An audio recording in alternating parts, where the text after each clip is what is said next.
Yeah, exactly. And so going back to your, to the beginning of the conversation where we were discussing a little bit like your plans for the future and where you like see yourself settling down, what would be your approach to teaching your future kids languages? Okay, so we've had this conversation with my wife. What I believe we've settled with right now is that each of us is going to be speaking their own mother tongue to the child, because that is the only way to make them learn it from the scratch, right? Yeah. No matter how bad it is, it's still better than not teaching it at all, right? Because like if I were to only speak English at home, it's going to become it's going to be a problem, because my kid will probably never learn Polish that way, right? If we don't end up living in Poland or something like that, by which time it's still going to be more difficult for them. But I think that's the only way to really have them pick it up, because you don't need to worry about things like English, because they'll pick it up in school, right? Or if they don't pick it up right away, then you start speaking English a little bit here and there, right? Not too much, obviously, because you still don't want to make sure that they don't forget their mother tongue. I find too many, for example, Polish people that are half Polish, and I feel like they're losing out on their cultural identity because they never learned the language. It means if they ever want to go to Poland, find out about their heritage, about, their actual nationality or what should be their identity, they're not going to be able to, because they're not going to be able to talk with their actually, country mates or relatives any sort of people for that matter, other than maybe young people who already speak English. But it's never going to be the same kind of connection that they're going to be making. They're all going to be always going to be seen as an outsider. That's true. Yeah, that's true. And how do you feel about your Polish, the level of your Polish language right now? So definitely deteriorated over the 15 years that I've been out of the country. And the only chances that I have right now to even speak Polish is basically with you, with the rest of the family, with any, friends that I have still kept in touch with. Not that many in Poland, just because I've left at a very young age. So anybody like that will be just basically school friends or Polish people that I've met outside of the country. There's more of those.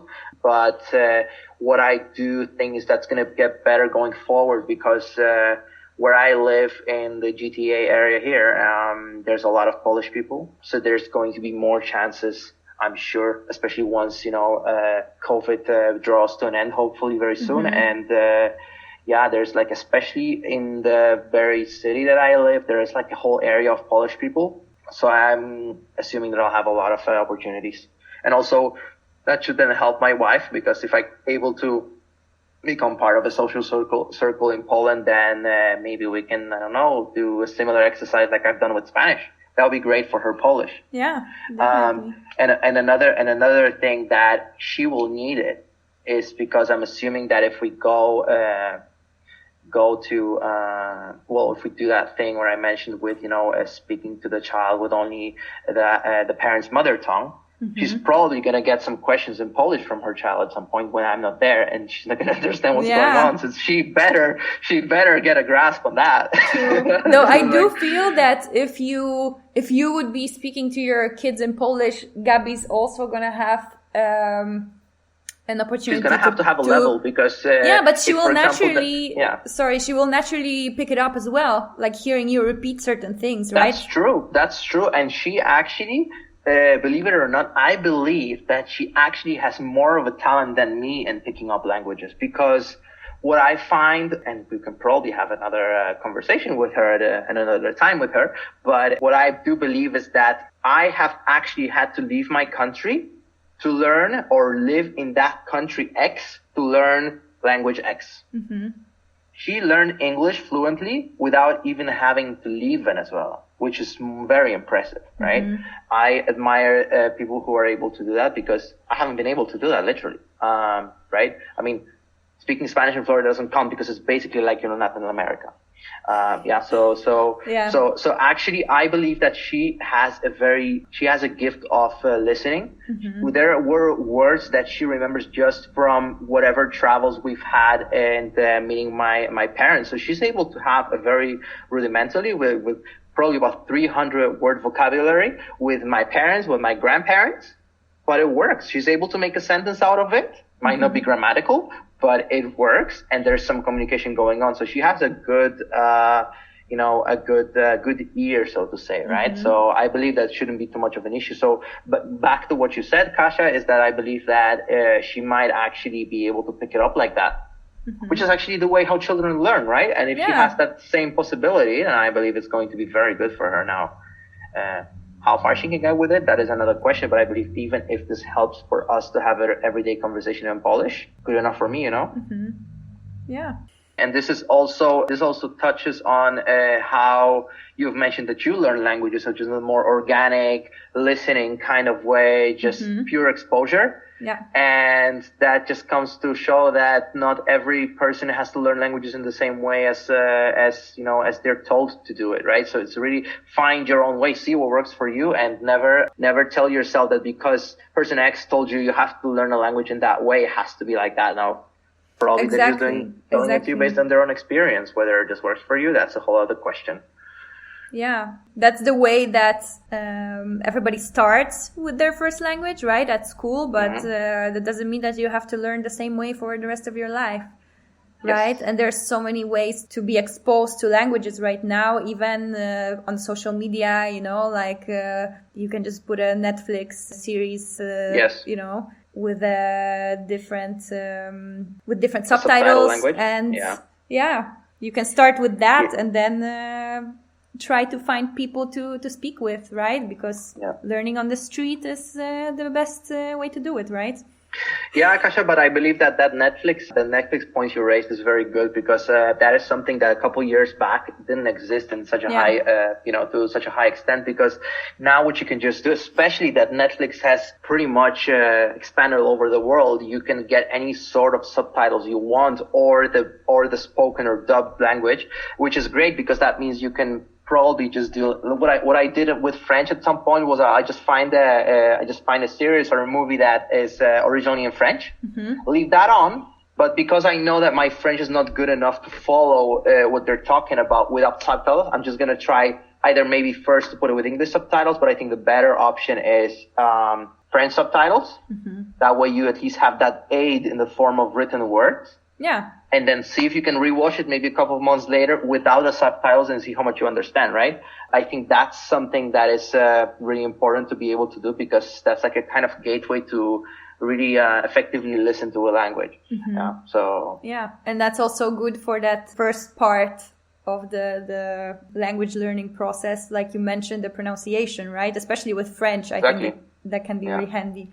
Exactly. And you reinforce the spoken versus the written language, which again in French is extremely important because there's just so many rules that you need to get your head around that it just kind of becomes the kind of one of the main learning blocks, right? Yeah. And then there's the other thing of listening to, like speaking still of Netflix, like if you pick a movie which is maybe, I don't know, like, okay, me being in Europe, let's say a European production, but it is, everybody speaks English in the movie. You might also get yourself exposed to different accents, which I think also gives you an edge because you become a way better listener this way. You're talking about the accents of the actors in a language. Like, for example, if you listen to English with somebody with, for example, Jamaican accent is speaking English to you. Is that what you're talking about? For example, that's true. Right? Like you have, obviously the majority of the series on Netflix is like American. Yeah. No, you are right. And there's actually one movie. I don't know if it's available where you are on Netflix, but it was called The African Doctor.